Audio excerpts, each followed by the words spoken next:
किसी ने बहुत खूबसूरत बात कही है कि जो राज हैं उन्हें राज ही रहने दो, क्योंकि कुछ बातें दिल के अंदर दबी रहें तो ही बेहतर होती हैं। हर बात को जाहिर कर देना जरूरी नहीं होता, क्योंकि कुछ रहस्य अगर उजागर हो जाएं तो कई रिश्ते, कई नाते एक ही पल में बिखर सकते हैं। हर इंसान की जिंदगी में कुछ ऐसे लम्हे होते हैं, कुछ ऐसी यादें होती हैं जो सिर्फ उसके अपने होते हैं। उन्हें संभाल कर रखना ही समझदारी है, क्योंकि हर सच सबके लिए नहीं होता और हर बात सबको बताई नहीं जाती। कभी कभी दिल के किसी कोने में छुपाए गए ये राज ही हमारी ताकत बनते हैं, हमें आगे बढ़ने का हौसला देते हैं। कुछ बातें ऐसी होती हैं जिन्हें न कहने में ही भलाई होती है, क्योंकि शब्दों का असर कभी कभी सोच से भी ज्यादा गहरा होता है। इसलिए जरूरी नहीं कि हर एहसास, हर जज्बात, हर बात किसी और के सामने रखी जाए। कुछ बातें सिर्फ हमारे अपने अनुभव होते हैं जो हमें जिंदगी के सही मायने सिखाते हैं। जब तक वे हमारे अंदर हैं तब तक वे हमारी हिफाजत करते हैं, लेकिन जैसे ही वे बाहर आते हैं वे हमें कमजोर बना सकते हैं। संबंधों की डोर बहुत नाजुक होती है और कई बार छोटी छोटी बातें भी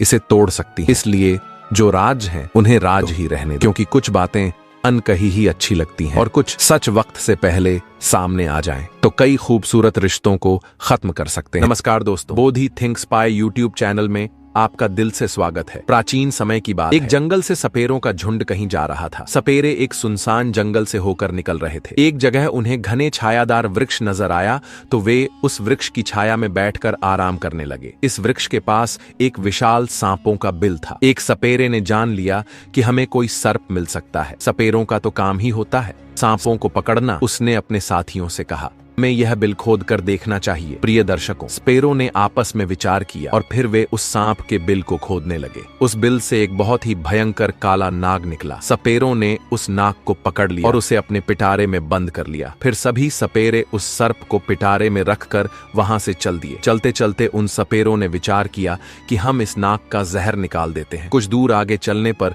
उन्होंने उस पिटारे को खोल लिया जिसमें वह नाग बंद था। जब सपेरों ने पिटारा खोलकर देखा तो वे हैरान रह गए। उस पिटारे के अंदर से नाग गायब हो चुका था और उसकी जगह उसमें एक बहुत ही सुंदर और कीमती नौलखा हार रखा हुआ था। उस नौलखा हार को देखकर सपेरे बड़े प्रसन्न हुए। सभी सपेरे इस बात को सोचकर हैरान थे कि हमने तो एक सर्प पकड़ा था, पर यह हार कहां से आ गया। लेकिन उन्होंने सोचा, चलो अच्छा ही है, यह हार तो और भी ज्यादा कीमती है, चलो इसे लेकर राजा के पास चलते हैं। राजा इस हार के बदले में हमें मुंह मांगा धन देगा। यही सोचकर सभी सपेरे राजा वर्धमान सेन के शहर की ओर चल पड़े। सपेरे राजा के महल में पहुंचे। इधर राजा का दरबार लगा हुआ था। दरबार में राजा और उनके सभी मंत्री बैठे हुए थे। अचानक दरबार में सपेरों का झुंड प्रवेश करता है। सभी सपेरों ने राजा को प्रणाम किया। राजा ने जब सपेरों को दरबार में देखा तो उन्हें बैठने के लिए कहा और उनके आने का कारण पूछा। सपेरे कहने लगे, महाराज, हम तो ठहरे सपेरे, हमारे पास आपके दरबार में आने का क्या कारण हो सकता है, परंतु हमारे पास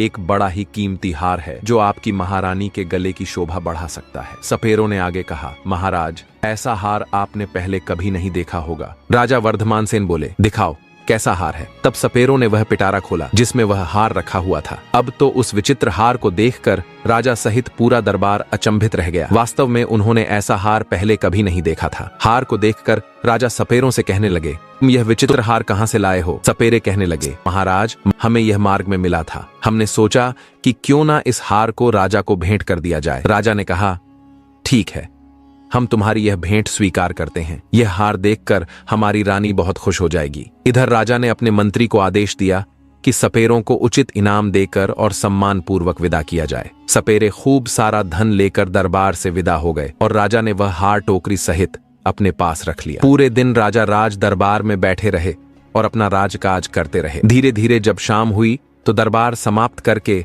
राजा वह हार वाली टोकरी अपने साथ महल में ले आए। उन्होंने महारानी से कहा, देखो, आज मैं तुम्हारे लिए बहुत ही सुंदर उपहार लेकर आया हूँ, इसे देखकर तुम बहुत खुश हो जाओगे। रानी कहने लगी, महाराज, ऐसा क्या लाए हैं आप मेरे लिए। ना कहकर राजा ने वह टोकरी रानी की ओर खिसका दी और कहा, स्वयं देख लो। रानी ने जैसे ही उस पिटारे को खोल कर देखा तो उसमें एक बहुत सुंदर तेजस्वी छोटा सा बालक लेटा हुआ था। बालक के चेहरे पर अलौकिक दिव्य तेज चमक रहा। इतना सुंदर था कि रानी उसे देखती रह गई और कहने लगी, महाराज, तो एक बड़ा ही सुंदर बालक लेटा हुआ है। रानी की बात सुनकर राजा कहने लगे, नहीं रानी, इसमें तो नौलखा हार था, ये बालक कहां से आ गया। राजा को जब रानी की बात पर भरोसा नहीं हुआ तो उन्होंने स्वयं टोकरी उठाकर देखी। वास्तव में राजा के आश्चर्य का ठिकाना नहीं रहा। बालक को देखकर राजा और भी ज्यादा प्रसन्न हो गए, क्योंकि राजा को पहले से कोई संतान नहीं थी। राजा और रानी हर समय संतान के बारे में सोचकर दुखी रहा करते थे। अब तो राजा और रानी दोनों ने विचार किया कि यह पुत्र हमें भगवान ने प्रदान किया है। आज से हम इसे अपना पुत्र मानकर इसका लालन पालन करेंगे। यह बात किसी को पता नहीं थी कि राजा ने जो हार खरीदा था वह बालक बन गया है। लेकिन राजा की कुछ दासियां उनका वार्तालाप सुन रही थीं। इधर रानी ने पूछा, महाराज, यह बालक आपको किसने दिया? राजा ने बताया, आज दरबार में सपेरों का एक झुंड आया था। उन्होंने ही हमें एक पिटारी में रखकर नौलखा हार भेंट किया था, परंतु ईश्वर की कृपा से वह हार एक सुंदर पुत्र बन गया।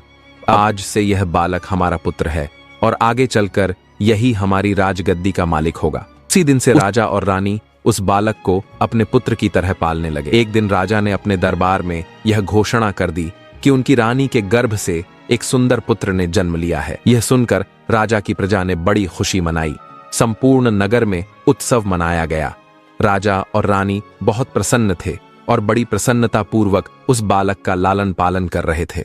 धीरे धीरे वह बालक बड़ा होने लगा। जैसे जैसे समय बीतता गया वह युवक जवान होता चला गया। अब समय आया जब वह युवक विवाह के योग्य हो गया। महाराज के मन में विचार आया कि अब उनके पुत्र का विवाह कर देना चाहिए। एक दिन राजा ने अपनी महारानी से कहा, अब हमारा पुत्र विवाह योग्य हो गया है, हमें इसका विवाह किसी सुंदर कन्या से कर देना चाहिए। राजा का यह प्रस्ताव रानी को भी बहुत पसंद आया। रानी बोली, महाराज, इस शुभ कार्य में देरी कैसी?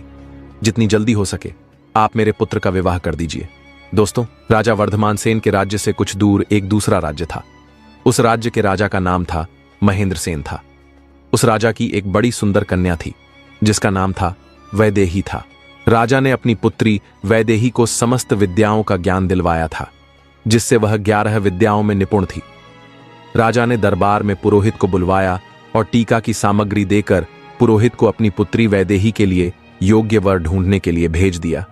राजा ने पुरोहित से कहा, जाओ और हमारी पुत्री के योग्य किसी राजकुमार को टीका करके आना। पुरोहित जी राजकुमारी के टीका की सामग्री लेकर दूसरे राज्यों के लिए निकल पड़े और कई राज्यों में घूमने लगे, लेकिन उन्हें उस पुत्री के समान तेजस्वी और सुंदर राजकुमार नहीं मिला। वे घूमते घूमते परेशान हो गए। अंत में चलते चलते राजा वर्धमान सेन की नगरी में पहुंच जाते हैं। राजा वर्धमान सेन का दरबार लगा हुआ था। अचानक से पुरोहित का दरबार में आगमन होता है। राजा वर्धमान सेन उन्हें देखते ही समझ जाते हैं कि यह कोई ब्राह्मण है जो किसी राजा की कन्या का रिश्ता लेकर यहां आए हैं। राजा पुरोहित से पूछते हैं, आप लोग कौन हैं और कहां से आए हैं? पुरोहित बोले, महाराज, मैं राजा महेंद्र सेन का पुरोहित हूं और उनकी कन्या वैदेही का टीका लेकर आया हूं। हमारे राजा की कन्या राजकुमारी वैदेही बड़ी रूपवान और 11 विद्याओं में पारंगत हैं। हमने सुना है कि आपका राजकुमार भी विवाह के योग्य है। तब राजा वर्धमान सेन कहते हैं, हमारा एक पुत्र है और वह बहुत ही सुंदर तथा योग्य है। लेकिन राजा वर्धमान सेन को यह झांत नहीं था कि उनका जो पुत्र है वह एक नाग है। राजा ने अपने पुत्र को जब पुरोहित को दिखाया तो पुरोहित राजकुमार को देखते ही प्रसन्न हो गए और उन्हें राजकुमार पसंद आ गया। वे राजकुमारी इंदुमती का विवाह पक्का करके अपने राज्य को लौट जाते हैं। दोस्तों, धीरे धीरे समय बीतता गया। कुछ दिनों के बाद जब विवाह का उचित समय आया तो राजा वर्धमान सेन अपने पुत्र को सजाकर दूल्हा बनाकर राजा महेंद्र सेन के यहां बारात लेकर पहुंचते हैं। वहां पहुंचते ही राजा महेंद्र सेन उनका खूब अच्छे से स्वागत सत्कार करते हैं और अपनी पुत्री का विवाह राजकुमार के साथ कर देते हैं। इस प्रकार अपने पुत्र का विवाह करके राजा वर्धमान सेन वापस अपनी राजधानी लौट आते हैं। अब धीरे धीरे समय बीतता गया।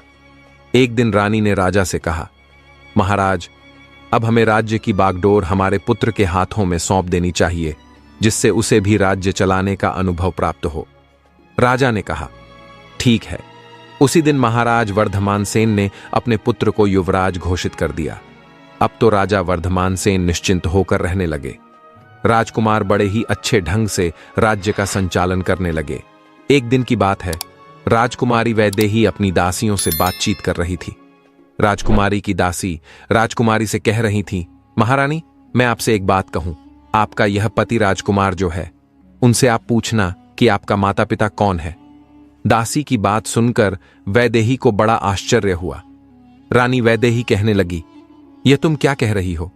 क्या हमारे पति राजकुमार महाराज वर्धमान सेन के पुत्र नहीं हैं? तब दासी कहती है, नहीं राजकुमारी, आप बड़ी भूल कर रही हो, यह उनका पुत्र नहीं है। मैं इतना तो नहीं जानती कि राजकुमार के वास्तविक माता पिता कौन हैं, पर इतना अवश्य जानती हूं कि राजकुमार महाराज सूर्य प्रताप के पुत्र नहीं है। आप स्वयं अपने पति से पूछ लेना। अब तो राजकुमारी वैदेही के मन में भी अपने पति को लेकर शंका उत्पन्न होने लगी। राजकुमारी मन में सोचने लगी कि शाम को जब राजकुमार महल में आएंगे तो मैं उनसे यह बात अवश्य पूछूंगी।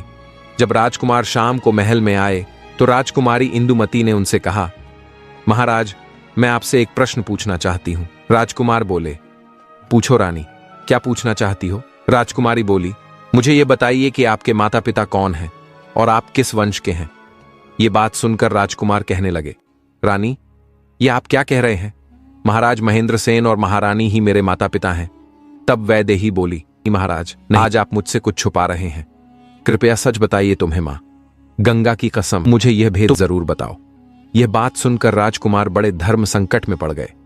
राजकुमार सोचने लगे कि आज किसी न किसी ने इसके मन में यह प्रश्न पैदा कर दिया है, इसको जरूर किसी ने बहकाया है और यह पूछे बिना मानेगी नहीं। राजकुमार ने अपनी पत्नी को बहुत समझाया, देवी, मैं महाराज का पुत्र हूं, आप क्यों व्यर्थ में मेरा दिमाग खराब कर रही हो? अब तो राजकुमारी हठ करने लग गई।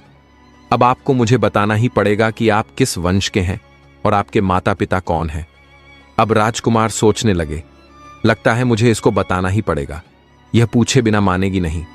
राजकुमार बार बार अपनी पत्नी से कहते हैं, मान जाओ, अभी भी समय है, तुम मुझसे यह बात मत पूछो वरना बहुत पछताओगी। लेकिन राजकुमारी तो मानो जिद ही कर बैठी। वह कहने लगी, अगर नहीं बताओगे तो मैं भोजन ग्रहण नहीं करूंगी। मैं समझूंगी कि आप मुझसे झूठा प्रेम करते हो।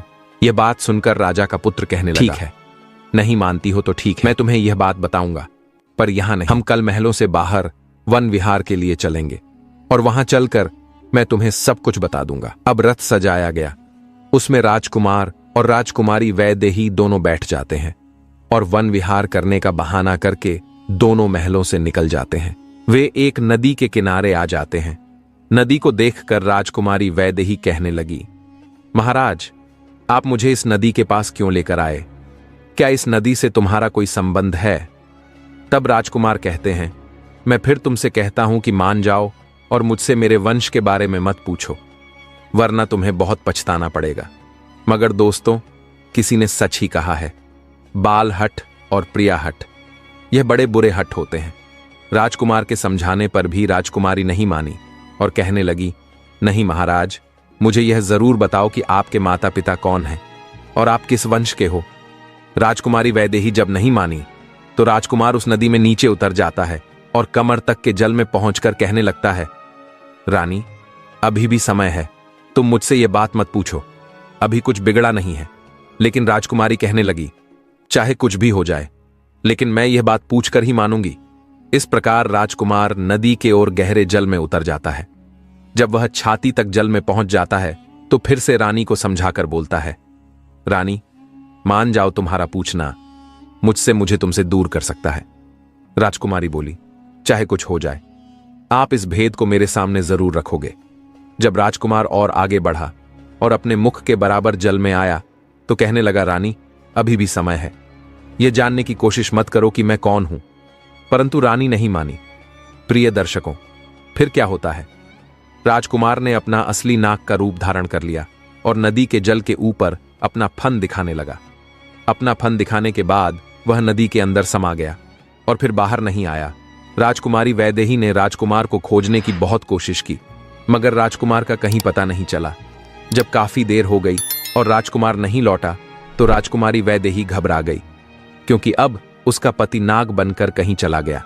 वैदेही ने उसे खोजने की बहुत कोशिश की और बहुत प्रतीक्षा की, लेकिन वह नहीं मिला। अब तो वैदेही अपने रथ को लेकर अपने सारथी से कहती है, चलो महल को चलो और महाराज को सूचित करो कि उनके पुत्र नदी में डूब गए हैं। सारथी ने जाकर महाराज वर्धमान सेन को यह खबर दी, महाराज, आपके पुत्र राजकुमार नदी में विलुप्त हो गए हैं। यह सब सुनकर राजा को बड़ा दुख होता है। राजा अपने सैनिकों को आदेश देते हैं, जाओ, नदी के जल को खंगालो और राजकुमार की लाश को तलाश करो। राजा के सैनिक रानी, वैदेही महाराज और महारानी के साथ उस नदी पर पहुंचते हैं। नदी में जगह जगह जाल डलवाए गए, लेकिन कोई सफलता नहीं मिली। नदी में कई गोताखोरों ने राजकुमार की लाश की तलाश की, मगर कुछ हाथ नहीं लगा। अब तो उदास होकर राजा रानी और राजकुमारी इंदुमती वापस अपने महल लौट आते हैं। राजा वर्धमान सेन तो वृद्ध हो चुके थे और पुत्र का दुख उनके ऊपर और आ गया। राजा के मन में तो यही था कि नदी में डूबकर उनका पुत्र मर गया है। महारानी वैदेही भी बड़ी दुखी रहने लगी और मन में अपने आप को कोसने लगी, मैंने बहुत बुरा किया। मेरे इन्हीं कर्मों के कारण आज मेरा पति मुझसे दूर चला गया है। यदि मैं उनसे उनके वंश के बारे में पूछने की जिद ना करती तो शायद मेरा पति मुझसे दूर नहीं रहता। लेकिन राजकुमारी वैदेही बड़ी विद्वान थी, 11 विद्याओं में निपुण थी। काफी सोच विचार के बाद उसे एक तरकीब सूझी। राजकुमारी ने अपने संपूर्ण नगर में यह घोषणा करवा दी कि कोई भी व्यक्ति उसे कोई नई बात सुनाएगा तो उसके बदले में उसे उचित इनाम दिया जाएगा। चाहे वह कोई आप बीती हो या फिर प्राचीन घटना से संबंधित कोई भी कहानी हो या कथा हो, जो कोई सुनाएगा उसे उचित इनाम दिया जाएगा। अब तो रानी वैदेही रोज कथा सुनती। रानी वैदेही के पास कथा सुनाने वालों की भीड़ लगी रहती थी। कोई रामायण की कथा सुना रहा था तो कोई किसी राजा का इतिहास सुनाता था। अब तो राजकुमारी वैदेही का यही काम था। वह सुबह से लेकर शाम तक नई नई कहानियों को सुनती रहती थी। इस प्रकार कुछ समय बीता। एक दिन क्या हुआ कि उसी राज्य का एक बूढ़ा आदमी पास के ही एक जंगल से गुजर रहा था। उस बूढ़े आदमी को जंगल पार करते करते रात हो गई। जब रात हो गई तो वह मन में सोचने लगा, अब रात में आगे चलना ठीक नहीं है, क्योंकि जंगल में हिंसक पशु भी मिल सकते हैं। यही सोचकर बूढ़ा आदमी जंगल में एक पीपल के पेड़ के ऊपर चढ़कर बैठ जाता है। रात्रि का समय था। वृद्ध व्यक्ति को डर के मारे नींद नहीं आ रही थी। इधर जब रात के 12 बजे का समय होता है तो उसने देखा कि बाहर एक झाड़ू लगाने वाला आया और पूरे जंगल में उसने झाड़ू लगा दी। फिर उसने देखा कि पानी का छिड़काव करने वाला आया। उसने भी हर जगह पानी का छिड़काव कर दिया। उसके बाद वहां पर कुर्सियां लगनी शुरू हो गईं। फिर एक सिंहासन आता है। बूढ़ा आदमी पीपल के पेड़ पर बैठा यह सब देख रहा था। उसने देखा कि वहां एक सभा होने लगी। वह बूढ़ा व्यक्ति बहुत घबरा रहा था और मन में सोच रहा था, यह सब क्या हो रहा है? यह लोग कौन हैं और क्या यह मुझे जिंदा छोड़ेंगे या नहीं? वहां एक से बढ़कर एक विचित्र अतिथि आने शुरू हो गए। वे विचित्र इसीलिए थे क्योंकि उनका आधा शरीर सर्प का था और आधा शरीर मनुष्य का था। दिव्य शरीर वाले नाग देखने में बड़े भयंकर लग रहे थे। उनका दरबार वहां सज रहा था। जब सभी लोग वहां आ गए तो वहां 2 सिंहासन और भी थे। दोनों सिंहासन पर कुछ देर बाद नागों के राजा और उनके पुत्र युवराज आकर बैठ जाते हैं। संपूर्ण दरबार में उनका बड़ा स्वागत किया गया। उनके बीच चर्चा होनी थी। वहां चर्चाएं हो रही थीं और जो राजकुमार था वह नागराज का पुत्र चुपचाप गर्दन झुकाए बैठा था। उस दरबार में इस बात की चर्चा हो रही थी कि राजकुमार का विवाह किया जाए। विवाह के संबंध में चर्चाएं चल रही थीं। अब राजकुमार के विवाह का नाम आया तो उसने नीचे गर्दन कर ली और वह बड़ा उदास हो गया। कुछ समय तक उनकी चर्चाएं चलती रहीं। इधर वह वृद्ध आदमी भी उस पीपल के पेड़ पर बैठा हुआ उनकी सभी बातों को सुन रहा था और मन ही मन सोचने लगा कि यहां किस बात की चर्चा हो रही है और यह कौन लोग हैं। लगता है आज मैं इनसे जीवित बच पाऊंगा या नहीं। डर के कारण मैं उस वृक्ष की एक डाली पर चिपका हुआ लेटा रहा। इधर 3-4 घंटे के बाद दरबार समाप्त हुआ। सभी अतिथि वहां से जा चुके थे, परंतु नागराज का पुत्र वहां से चलकर उस पीपल के वृक्ष की तरफ आया। उस पीपल के पेड़ पर बैठा हुआ वह बूढ़ा आदमी सोचने लगा, राजकुमार मेरी तरफ आ रहे हैं और लगता है अब यह मुझे जिंदा नहीं छोड़ेंगे। क्या इन्हें पता चल गया है कि मैं इस वृक्ष पर बैठा हूं? यह सोचकर वह बूढ़ा व्यक्ति घबरा गया। परंतु नाग ने क्या किया, वह पीपल की जड़ में बैठकर कुछ देर रोया और अपनी रानी वैदेही को याद किया। यह सभी बातें वह बूढ़ा आदमी सुन रहा था। उसे यह बड़ा ही चमत्कारिक लग रहा था और वह सोचने लगा, यह मैं क्या देख रहा हूं। कुछ देर रोने के बाद नाग कहने लगा, वैदेही, मैं तुम्हारे बगैर कैसे रहूंगा। ऐसा कहकर वहां से प्रस्थान किया। धीरे धीरे सवेरा होने लगा। प्रातःकाल जब सूरज निकला तो वह बूढ़ा आदमी वृक्ष से नीचे उतरा और अपने नगर को लौट आया। वह मन में सोचने लगा, वैसे भी मैं बहुत गरीब आदमी हूं और रानी वैदेही भी नई कहानियां सुनने की इच्छुक रहती हैं, तो क्यों न जाकर इस बात को महारानी वैदेही को सुनाया जाए। इसके बदले में महारानी मुझे बहुत सारा धन देंगी और मैं अमीर हो जाऊंगा। यह विचार करके वह बूढ़ा आदमी उसी स्थान पर पहुंचा जहां रानी वैदेही का मंडप था। वहां रानी वैदेही रोज कथा सुना करती थी। वहां एक से बढ़कर एक विद्वान उन्हें कहानियां सुना रहे थे। कुछ घंटे इंतजार करने के बाद बूढ़े आदमी की बारी आई। उसने महारानी वैदेही से कहा, महारानी, आज मैंने बड़ा विचित्र दृश्य देखा। मैं आपको आंखों देखी घटना सुना रहा हूं। आज रात जब मैं जंगल से गुजर रहा था तो रात होने की वजह से मैं जंगल में फंस गया। रात होने के कारण मैंने वहीं रुकना उचित समझा और मैं एक पेड़ पर चढ़कर बैठ गया। सुबह होने का इंतजार करने लगा। तभी मैंने देखा कि वहां एक नागराज का दरबार लगा हुआ था। उनके आधे शरीर मनुष्य के थे और आधे शरीर नाग के। ऐसे विचित्र प्राणी उस दरबार में आए थे कि मैं उन्हें देखता ही रह गया। कुछ देर देखने के बाद मैंने विचार किया कि क्या यह लोग मुझे मारेंगे, लेकिन मैं पीपल के वृक्ष पर चिपका हुआ उनकी बातें सुनता रहा। जब दरबार समाप्त हुआ तो वहां से नागराज का पुत्र एक दिव्य रथ में बैठकर उसी पीपल के वृक्ष की ओर आया जिस पर मैं बैठा था। वह रथ से उतरा और पीपल के वृक्ष के नीचे बैठकर कुछ देर वैदेही का नाम लेकर रोने लगा। उसके बाद वह वहीं से अदृश्य हो गया। जब राजकुमारी वैदेही ने यह सुना तो वह बूढ़े आदमी से कहने लगी, बाबा, मैं आपको इतना धन दूंगी कि आपकी कई पीढ़ियां बैठकर खा सकती हैं, परंतु आप मुझे उस स्थान पर लेकर चलो जहां आपने उस राजकुमार को रोते हुए देखा।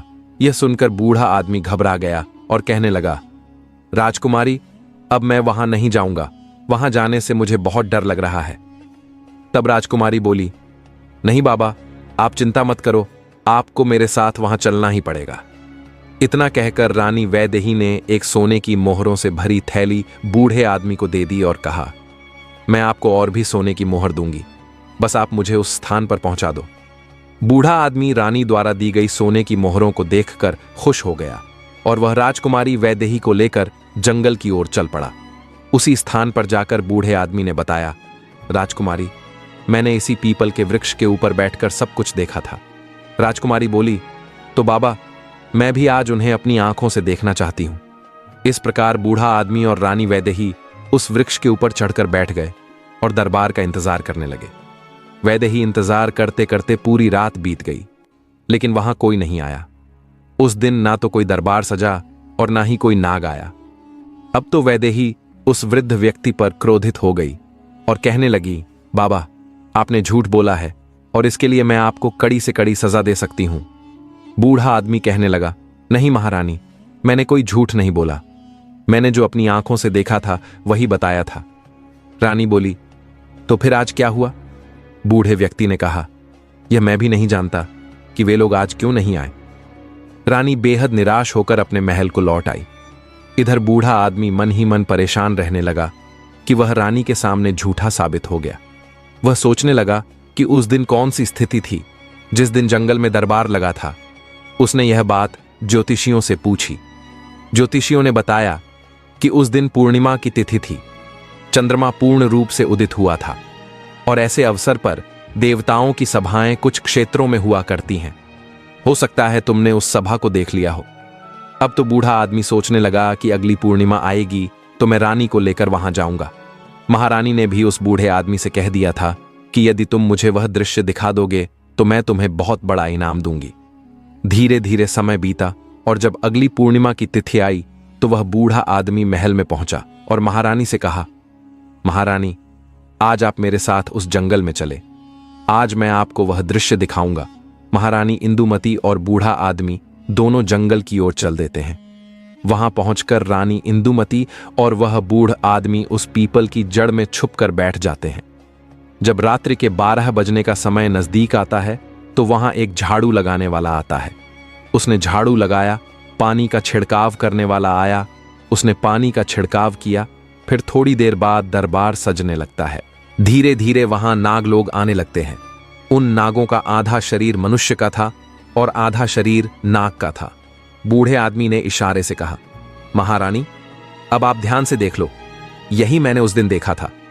रानी वैदेही उस दृश्य को बड़े गौर से देख रही थी। कुछ समय बाद रानी का पति नाग आता है, जो उस नागराज का पुत्र था। उसका आधा शरीर नाग का था और आधा शरीर मनुष्य का था। महारानी ने उसे देखा तो पहचान गई और कहने लगी, यही मेरा पति है। महारानी सोचने लगी, अब इसको मैं कैसे ले सकती हूं, यह मुझे कैसे प्राप्त हो सकता है। महारानी हिम्मत करके धीरे धीरे उस वृक्ष की कोटर से बाहर निकलने लगी। उधर वह बूढ़ा आदमी डर रहा था और उसने राजकुमारी से कहा, राजकुमारी, आप थोड़ी देर प्रतीक्षा कीजिए। 3-4 घंटे तक सभा चलती रही। जब सभा समाप्ति का समय हुआ तो सभी लोग वहां से चले गए। राजकुमार भी उस पीपल के पेड़ के पास आकर बैठकर रोने लगा। उसे देखकर रानी वैदेही डर गई, क्योंकि उसका आधा शरीर नाग का था और आधा मनुष्य का चेहरा तो उसका राजकुमार का ही था। अपने पति को रोता देखकर राजकुमारी से रुका नहीं गया और राजकुमारी वैदेही निकलकर उसके पास आ जाती है और उसका हाथ पकड़ लेती है। अचानक से महारानी वैदेही को सामने खड़ा देखा तो राजकुमार एकदम से घबरा जाता है और कहने लगा, रानी, तुम रानी कहने लगी, मैंने आपको खोजने के लिए क्या क्या नहीं किया, परंतु अब मैं आपको कहीं भी जाने नहीं दूंगी। यह सुनकर राजकुमार कहने लगा, नहीं रानी, अब तो बहुत समय हो चुका है, अब तुम मुझे प्राप्त नहीं कर सकती। यहां जो सभा होती रहती है वह मेरे विवाह को लेकर ही होती है। मेरे पिता इस सभा में मेरे विवाह का प्रस्ताव रख चुके हैं और जब तीसरी सभा होगी तो उस सभा में मेरा विवाह तय हो जाएगा। जब मेरा विवाह तय हो जाएगा तो बताओ, मैं तुम्हारे साथ कैसे रह पाऊंगा? मुझे तो अपनी पत्नी के साथ रहना पड़ेगा। तुमने तो मुझे त्याग दिया है। मैंने उस दिन तुम्हें बार बार समझाया था कि मुझसे मेरा वंश मत पूछो। राजकुमार की बात सुनकर रानी वैदेही रोने लगती है और बार बार अपने किए की क्षमा राजकुमार से मांगती है। राजकुमार कहता है, राजकुमारी, रोने का समय नहीं है। मैं तुम्हें एक उपाय बताता हूं। यदि तुमने वह उपाय कर लिया तो शायद मैं तुम्हें प्राप्त हो जाऊंगा। रानी वैदेही बोली, आप मुझे जो उपाय बताओगे मैं वही ही उपाय करूंगी, लेकिन आपको मेरे साथ रहना होगा। राजकुमार बोला, रानी, अब मेरे जाने का समय हो गया है। मुझे मेरे पिता के दरबार में पहुंचना है, परंतु अगली पूर्णिमा के दिन तुम्हें इसी प्रकार यहां आकर बैठना होगा।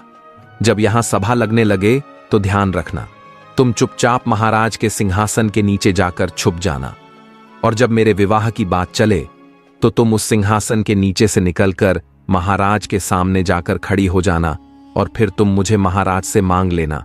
अगर महाराज ने कह दिया तो मैं तुम्हें प्राप्त हो जाऊंगा।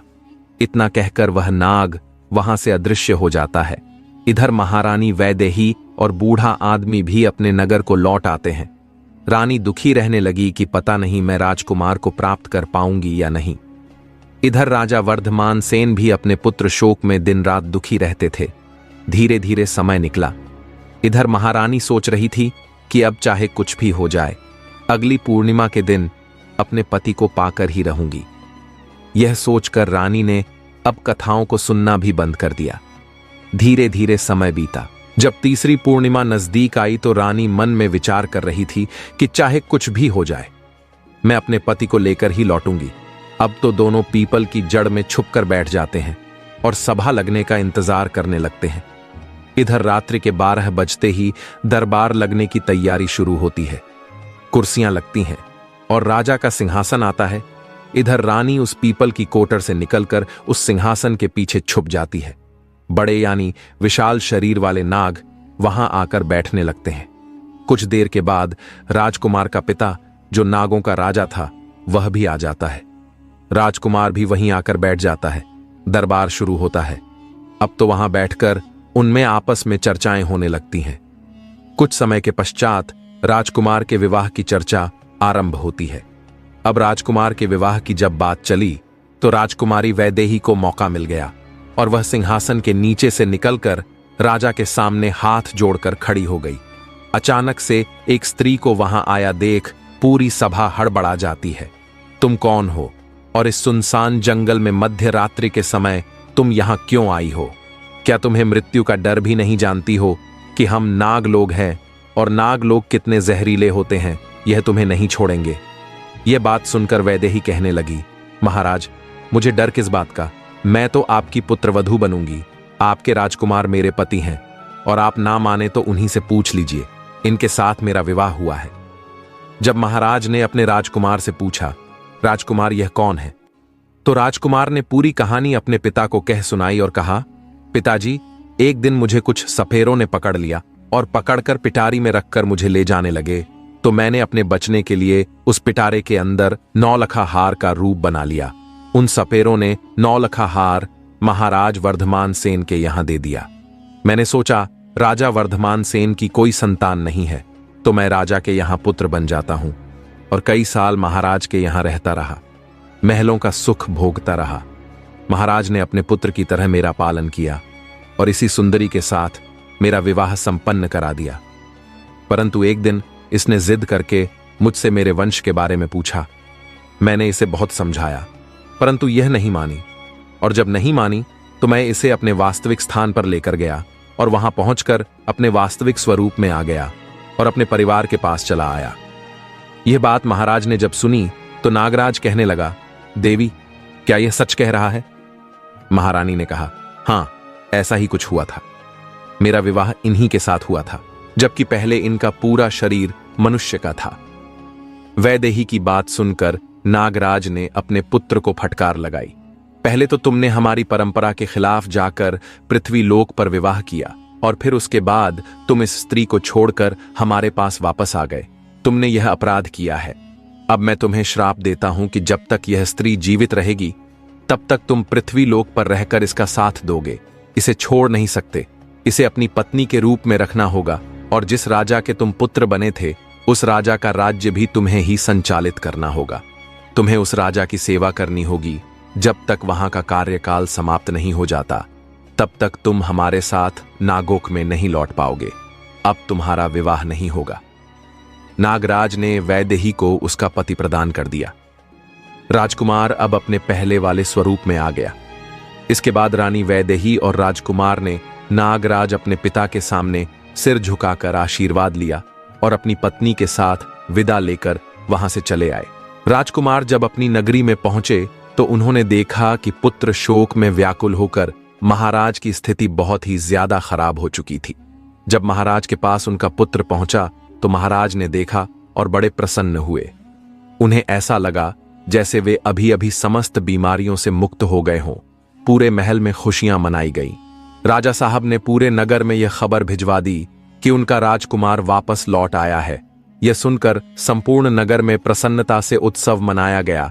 राजा वर्धमान सेन और उनकी महारानी अपने पुत्र को पाकर बहुत खुश हुए। दोस्तों, इस प्रकार रानी वैदेही ने अपने खोए हुए पति को पुनः प्राप्त कर लिया और बड़े प्रेम के साथ अपने पति के साथ रहने लगी। दोस्तों, चाहे कोई स्त्री कितनी भी पतिव्रता क्यों ना हो, यदि उसके हठ से आपके प्राण संकट में पड़ते हैं तो वह हठ कभी पूरा नहीं करना चाहिए। चाहे जिस बात को बताने से स्वयं पर या पारिवारिक जनों पर संकट आता हो, वह बात उसे नहीं बतानी चाहिए। यदि किसी बात को कहने से स्त्री के पिता, माता या परिवार का अपमान होता है और आपकी मान प्रतिष्ठा धूमिल होती है तो वह बात कभी भी नहीं कहनी चाहिए। हमेशा अपने बुरे विचारों को बदलने की कोशिश मत करिए। आप केवल कर्म अच्छे करिए, विचार खुद शुद्ध हो जाएंगे। सुख आपके पास स्वयं ही चला आएगा। धार्मिक बनने के लिए आपके जीवन में परोपकार, दया, सत्य, ध्यान, भक्ति और ज्ञान होना चाहिए, क्योंकि जब तक आपके आचरण में धर्म नहीं आएगा आप जीवन की श्रेष्ठता का अनुभव नहीं कर पाएंगे।